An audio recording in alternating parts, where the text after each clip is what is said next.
खुशामदीद। क्या कभी ऐसा महसूस हुआ है कि आप हर वक्त थके हुए रहते हैं, चाहे जितनी मर्जी नींद पूरी कर लें? आज हम इसी थकावट की एक बहुत ही आम वजह पर बात करने वाले हैं, जिसे अक्सर लोग नज़रअंदाज कर देते हैं, और वो है आयरन की कमी। मेरा नाम डॉक्टर मोहम्मद शहजाद है और मेरा मकसद है कि सेहत से जुड़े जो पेचीदा मसाइल हैं, जो बीमारियां हैं, उन्हें आप सबके लिए आसान से आसान लफ्ज़ों में बयान करूं ताकि हर कोई अपनी सेहत का ख्याल बेहतर तरीके से रख सके। तो आज के इस गुफ्तगू में हम 5 अहम हिस्सों पर बात करेंगे। सबसे पहले तो ये जानेंगे कि आयरन की कमी आखिर होती क्या है, फिर उसकी आम अलामात और वजूहात को समझेंगे। उसके बाद हम इसके हल की तरफ आएंगे, यानी ग़िज़ा, और इसमें हम जानवरों और पौधों दोनों से मिलने वाले ज़राए को देखेंगे। और आखिर में कुछ बहुत ही ज़बरदस्त टिप्स जिनसे जिस्म में आयरन बेहतर तरीके से जज्ब हो सकता है। तो चलिए शुरू करते हैं हमारे पहले हिस्से से। आखिर ये आयरन की कमी है क्या और इसका मतलब क्या होता है?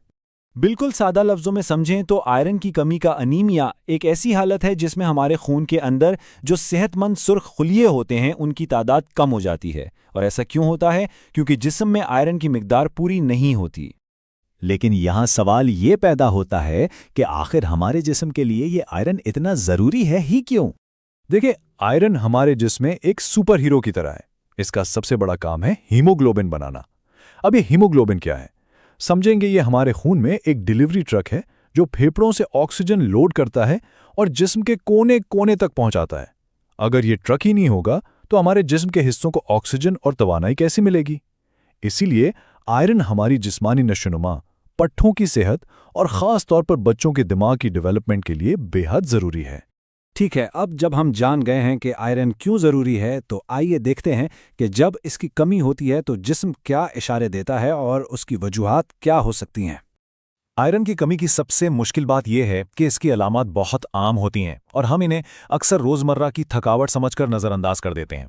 जैसे हर वक्त गैर मामूली थकन और कमज़ोरी महसूस होना, जिल्द का रंग पीला पड़ जाना, थोड़ा सा चलने या सीढ़ियाँ चढ़ने पर सांस फूलना, सर चकराना या सर में दर्द रहना, यहाँ तक कि हाथ पांवों का ठंडा रहना या नाखूनों का कमज़ोर होकर टूटना भी इस बात का इशारा हो सकता है कि जिस्म को आयरन की ज़रूरत है। इसकी आम तौर पर 4 बड़ी वजूहात हो सकती हैं। पहली तो ये कि खुराक में ही आयरन कम लिया जा रहा है। दूसरी वजह है खून का ज़ाया होना, जैसे ख़वातीन में माहवारी के दौरान या किसी अंदरूनी चोट की वजह से। तीसरी वजह यह हो सकती है कि जिस्म की ज़रूरत बढ़ गई हो, जैसा कि हमल के दौरान या बच्चों के बढ़ने की उम्र में होता है। और चौथी वजह यह है कि खुराक तो ठीक है, लेकिन जिस्म किसी बीमारी की वजह से आयरन को ठीक से जज़्बी नहीं कर पा रहा। तो किन लोगों को इसका खतरा ज़्यादा होता है? इसमें ख़ास तौर पर वो ख़वातीन शामिल हैं जो माँ बनने की उम्र में हैं, हामला ख़वातीन, छोटे बच्चे और शीरख्वार। वो लोग जो सिर्फ सब्ज़ी खाते हैं, जो लोग बार बार खून का अतिया देते हैं, और ऐसे अफराद जिन्हें मैदे या आंतों के मसाइल हैं। लेकिन अच्छी खबर यह है कि इस मसले का हल ज़्यादातर हमारी अपनी प्लेट में, यानी हमारी खुराक में ही मौजूद होता है। तो आइए पहले देखते हैं कि जानवरों से हमें आयरन कहाँ-कहाँ से मिल सकता है। अच्छा, यहाँ एक बहुत अहम नुक्ता समझना ज़रूरी है। खुराक में आयरन की 2 किस्में होती हैं। एक है हीम आयरन। यह हमें गोश्त, मुर्गी और मछली से मिलता है और हमारा जिस्म इसे बहुत आसानी से जज़्ब कर लेता है। दूसरी किस्म है नॉन हीम आयरन। ये पौधों से मिलता है, जैसे सब्जियां, दालें और अनाज, लेकिन इसे हमारा जिस्म इतनी आसानी से जज़्ब नहीं कर पाता। अब अगर हम हैवानी ज़राए को देखें तो कुछ चीज़ें तो आयरन का पावर हाउस हैं। मिसाल के तौर पर, क्या आप जानते हैं कि सिर्फ 100 ग्राम कलेजी में 18 मिलीग्राम तक आयरन हो सकता है? ये बहुत ज़्यादा मिकदार है।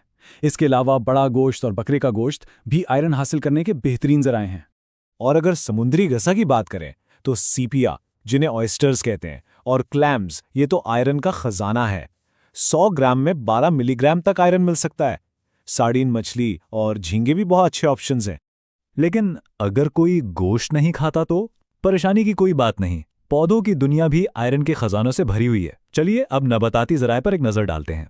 जो लोग सब्जी खोर हैं, उनके लिए दालें और फलियां आयरन का सबसे बेहतरीन जरिया है। खासतौर पर सोयाबीन और मसूर की दाल में भरपूर आयरन पाया जाता है।